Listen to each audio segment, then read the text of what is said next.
So in this video, we're going to be changing the front brakes on this Chevy HHR.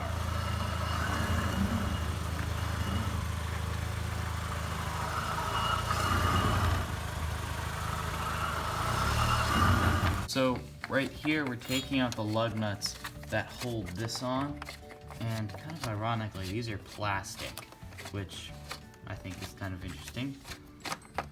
So now we took out those plastic lug nuts, and you can see that they have the threads that thread on these lug nuts. So you take that off, now you have access to these. So when you're jacking up the car, you want to make sure you have it in 3 stable points. Right now we have the hydraulic jack, and then 2 jack stands holding the car up. So if the hydraulic jack failed, we would still be holding it up, and if these jack stands were to fall, we still have the hydraulic jack. So if you're wondering where to put your jacks, just look for a frame. Right now we have a frame wrapping around here so we can jack up on those points. So to take off these lug nuts, we're going to be using a 3/4 inch socket. So we'll put that on our impact hammer and take off the lug nuts. Make sure you use them in reverse.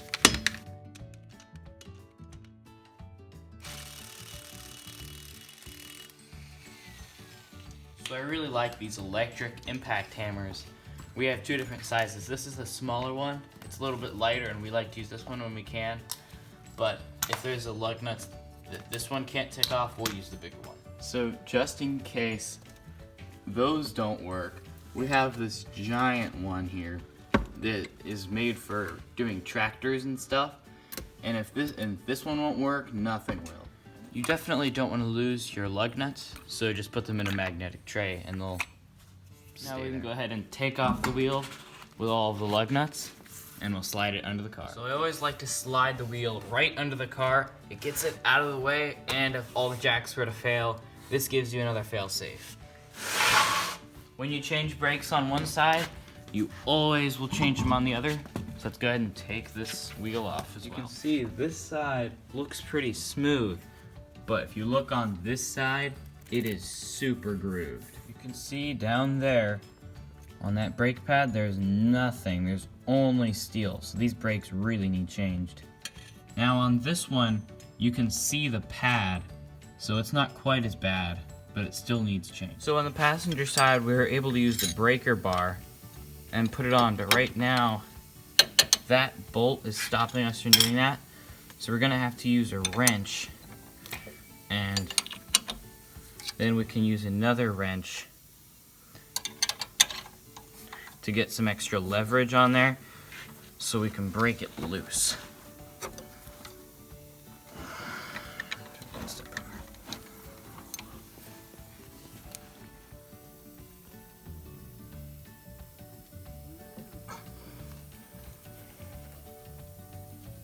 So that didn't work, so we're going to use the good old hammer trick and pound it off.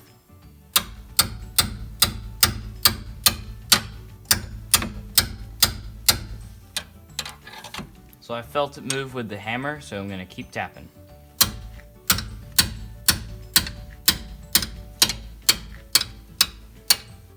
So tight bolts are always tough, but the hammer method seems to work a lot of the times. So these caliper bolts are 15 millimeter. And whenever you have a bolt like this, a little saying that I have is, when in doubt, use brute force. Caliper bolt, we're gonna go ahead and take off. And there we go, it broke right loose. And take it off the rest of the way.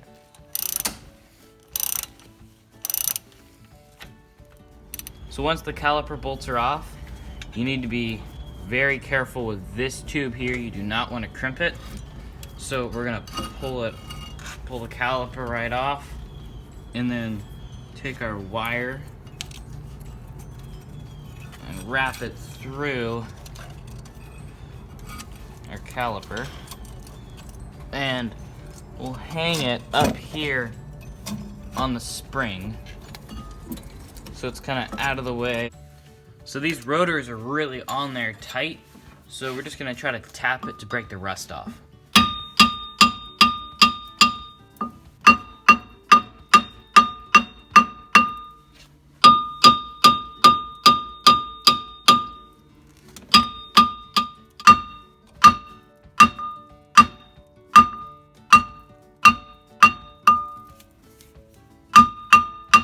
you can see all the rust falling out from the rotor, so we know we're doing something.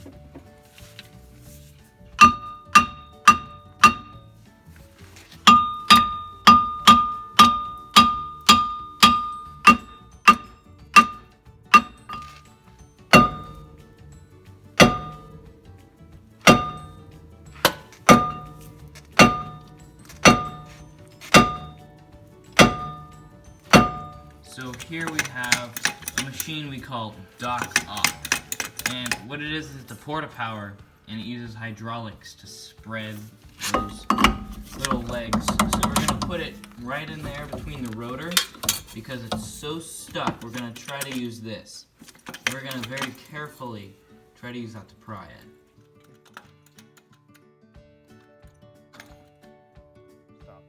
So these rotors are so rusted on here, we're using this 3-jaw claw to try to pry it off.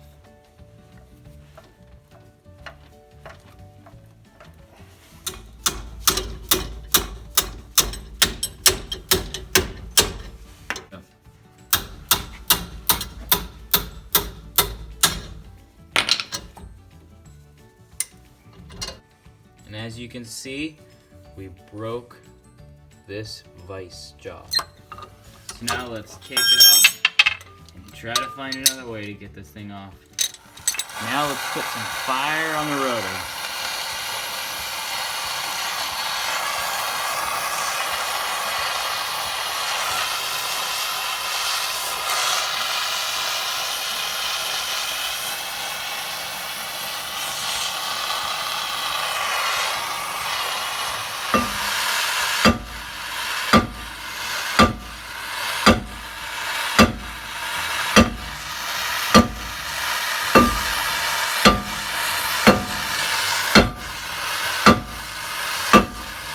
So these brake rotors are so stuck on here.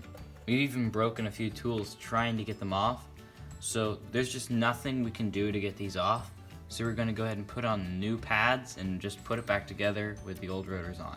So we got these rotors on rockauto.com, and these rotors were about $17, and these brake pads are about $14, which is a lot cheaper than at the auto parts store.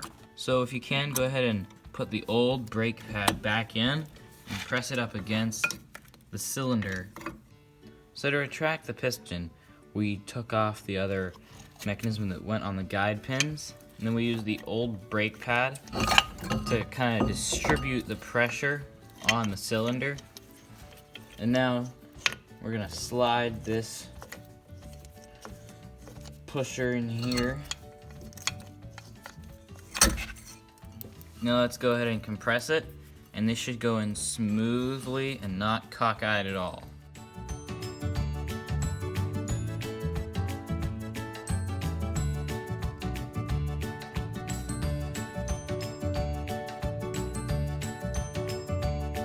So now we have the cylinder pushed back as far as we can get it. So now we can go ahead and remove the tool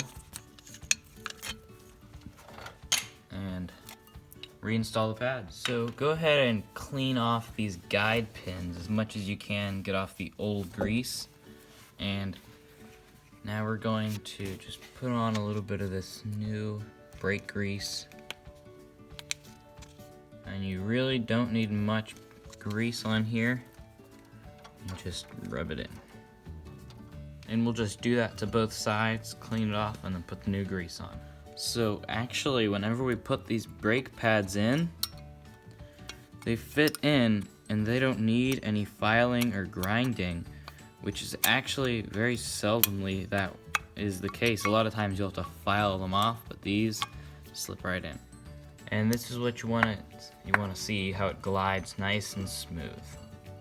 Whenever you're putting this back together, definitely do not forget to slide the rubber boot back over. So now we have the brake pads back in, and we can go ahead and put the caliper back on. So now we have everything put back together with brand new pads. So let's go ahead and put the wheel on. So now we can go ahead and just tighten these up while they're in the air as much as we can, and then we'll lower it and torque them down to 80. So So now let's go ahead and lower the car and torque up the bolts.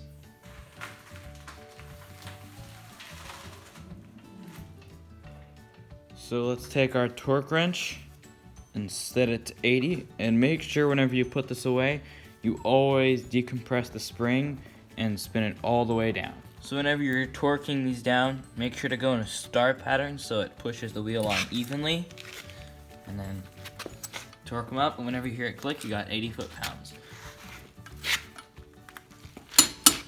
So now I go ahead and put on the hubcap and just tighten up these lug nuts that are actually fake, and all they do is hold on this hubcap.